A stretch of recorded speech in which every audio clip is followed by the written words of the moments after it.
আসসালামু আলাইকুম। আজকের এপিসোডে আমরা আলোচনা করব কিভাবে একটি টিভি চ্যানেল এবং টিভি চ্যানেলে কাজ করা বেশ কিছু সাংবাদিক, জার্নালিস্ট তারা তাদের প্রতিটি নিউজে কিভাবে মিথ্যা অপপ্রচার চলায়। তো আজকের এই ভিডিও সম্পূর্ণ বিস্তারিত জানার চেষ্টা করব এবং যাদের নিয়ে আজকের এই ভিডিওটি তারা হচ্ছে ভারতের অন্যতম গুজব ছড়ানো টিভি বলা যায়।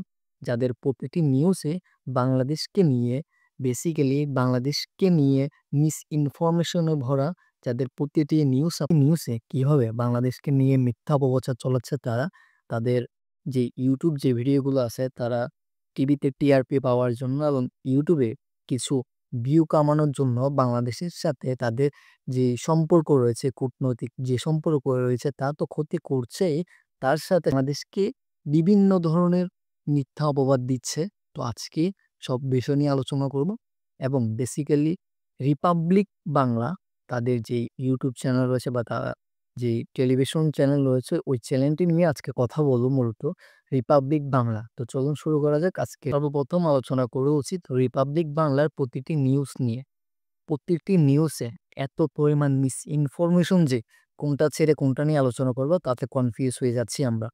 সর্বপ্রথম তাদের যে নিউজগুলো খুবই পপুলার সেগুলো নিয়ে আলোচনা করব। তারা দাবি করতেছে চট্টগ্রাম নাকি স্বাধীন হয়ে যাবে এবং তারা নাকি চট্টগ্রাম থেকে বাংলাদেশ থেকে চট্টগ্রামকে আলাদা করে ফেলবে এবং ইন্ডিয়ার যে ভূখণ্ড আছে, যে আরেকটা রাজ্য হিসাবে আপনার চট্টগ্রামকে তারা দখলে নিবে।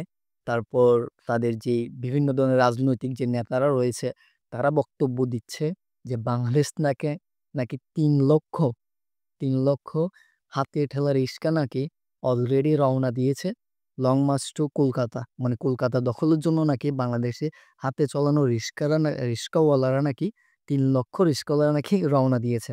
তো এই ধরনের মিথ্যা অপকাণ্ড চালানোর জন্য রিপাবলিক বাংলাকে কথা বলতে গেলে তাদের নিয়ে ১ ঘন্টাও প্রতিটি ভিডিও সম্ভব হবে না। হয়তোবা কয়েকটি এপিসোড নিয়ে আসতে হবে। তাদের এত পরিমাণ মিথ্যাচার, তাদের প্রত্যেকটি ভিডিওতে মিসইনফরমেশনে ভরা।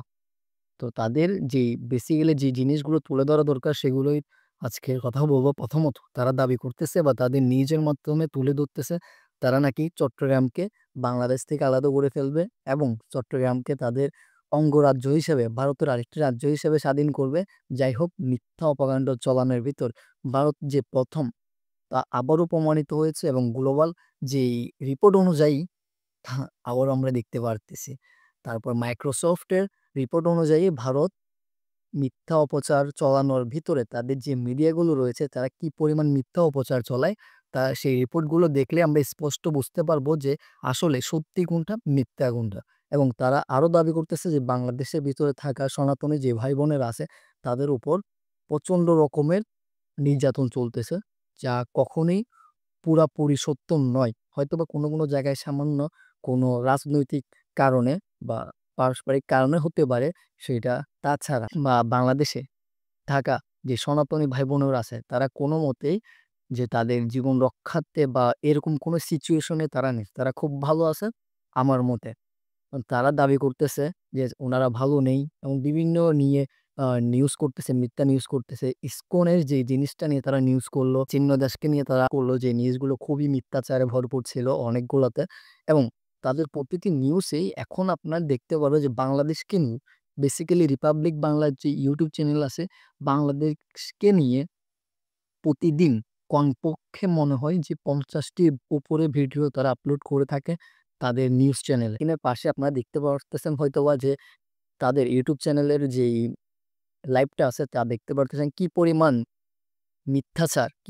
মিথ্যাচার তাদের যে ভিডিওতে আছে তা বুঝতে পারতেছেন। বা আপনি তাদের রিপাবলিক বাংলার ইউটিউব চ্যানেলে গেলেই আপনি বুঝতে পারবেন যে তারা বাংলাদেশ ছাড়া মনে হয় তাদের কোনো ইনফরমেশনই প্রোভাইড করার মতো নাই এখন তাদের কাছে। এখন কথা হচ্ছে তাদেরও উচিত তাদের দেশে থাকা সংখ্যালঘুদের নিয়ে কথা বলা। যেমন আপনার মণিপুরে যা ঘটছে, কাশ্মীরি মুসলমানদের সাথে যা ঘটছে তার দিকে ফোকাস দেওয়া উচিত। কিন্তু তা না। দিন শেষে ঠিকই মনে হচ্ছে ইনডিরেক্টলি কেউ তাদেরকে বলতেছে যে বাংলাদেশকে নিয়ে মিথ্যা অপচার ছড়াও, মিথ্যা অপবাদ দাও বাংলাদেশকে নিয়ে। প্রতিটি ভিডিওতে তাদের মিথ্যা ইনফরমেশনে ভরা এবং বাংলাদেশ ছাড়া হয়তোবা তাদের কোনো কিছু বলারই থাকছে না। রিপাবলিক বাংলায় যারা নিউজ করে, যারা নিউজ প্রেজেন্টার আছে বা জার্নালিস্ট আছে উনাদের হয়তোবা আমার মতে অনেক পরিমাণ নলেজ নেওয়া দরকার এবং অনেক পরিমাণ নলেজ গ্যাদার করা দরকার একটি রিপোর্ট তৈরি করার আগে। কারণ তাদের হাবভাব বা তাদের যে অঙ্গভঙ্গি তা কখনোই একজন স্বাভাবিক, একজন সুস্থ মস্তিষ্কের মানুষ তো দূরের কথা, কখনোই একজন জার্নালিস্টের পক্ষে বা কাতারে পড়ে না তারা। তাদের যে বিহেভিয়ার বা তাদের যে অঙ্গভঙ্গির যে ভাব, তারা একটি রিপোর্ট তৈরি করতে এখান থেকে ওখানে দূরে যায়, ওখান থেকে এটা করে, ওইটা করে, চিল্লাচিল্লি এটা কখনোই একজন স্বাভাবিক মস্তিষ্কের মানুষ করতে পারে না। প্রথমত এটা। আর দ্বিতীয়ত তাদের অনেক ইনফরমেশন গ্যাদার করা দরকার। তো ইনফরমেশন জানার জন্য বা আপনারা বই পড়া দরকার। ইনফরমেশন আমরা পাবো কোথা থেকে? বই থেকে। বেশি, বেশি বই পড়া দরকার। তো আপনাদের মাঝে আজকে একটি বই নিয়ে হাজির হলাম। এটা হলো যে একটি উপন্যাস বই, 'ভাসমান নিশাচর'। আপনার লেখা হচ্ছে যে রফিকুল ইসলাম বাপ্পী। তো আপনারা এই বইটি পাবেন বুক ভালোবাসি থেকে। আমি এই বইটির যে ফেসবুক পেজ আছে ওইখানে মেনশন করে দিব। আপনারা চাইলে বইটি অর্ডার করতে পারেন। একটি উপন্যাস বই। খুবই ভালো উপন্যাসটি এবং খুবই ক্রিয়েটিভ ভাবে লেখা হয়েছে। এখানে রিপাবলিক বাংলার মতো কোনো মানে যাদের মিস ইনফরমেশন ও কোনো কিছু ভরা নাই। খুবই কিউরিওসিটি জাগাবে আপনাকে এই বইটি পড়ার ক্ষেত্রে। তো দেরি না করে এখনই অর্ডার করতে পারেন বুক ভালোবাসি ফেসবুক পেজ থেকে। তাদের ফেসবুক পেজের লিংক আমি ডেসক্রিপশনে দিয়ে দিব। বইটি অর্ডার করতে পারেন এবং বইটি খুবই সুন্দর। আপনার ভিতরে যে কভারগুলো আছে, যেখানে লেখাগুলো আছে এবং সুস্পষ্টভাবে বোঝা যাচ্ছে। জানালে আমি বইটি পড়েছি। এমনকি আমি আপনার বইটিতে ৪ ঘন্টার ভিতর শেষ করে ফেলেছি। এত কিউরিওসিটি আমার ভিতর ছিল। তো আশা করি আপনাদের ভিতরেও কিউরিওসিটি জন্মাবে। সর্বশেষ আমি রিপাবলিক বাংলার উদ্দেশ্যে বলতে চাই যে আপনারা যে নিউজগুলো তৈরি করেন, প্রপারলি ইনফরমেশন গ্যাদার করেন এবং সম্পূর্ণ প্রমাণসহ দিলে তো আরো ভালো হয়। কারণ আপনাদের একটা অডিয়েন্স রয়েছে যা আপনারা দিন, দিন ওই অডিয়েন্সটা ভেঙে ফেলতেছেন। হয়তোবা আপনার মাধ্যমে একজন মিথ্যা নিউজ জানতে পারছে। আপনাদের নিউজের কোয়ালিটি বেটার করেন। তার সাথে, সাথে আপনাদের নিউজে যে ইনফরমেশন গুলো দরকার, যে ইনফরমেশন গুলো থাকা দরকার, স্বাভাবিকলি আপনি বলেন, বাংলাদেশকে নিয়ে আপনি বলেন যেটা বাংলাদেশে হচ্ছে সেটা নিয়ে বলেন। যেটা হচ্ছে না সেটা নিয়ে বলিয়েন না। ঠিক আছে?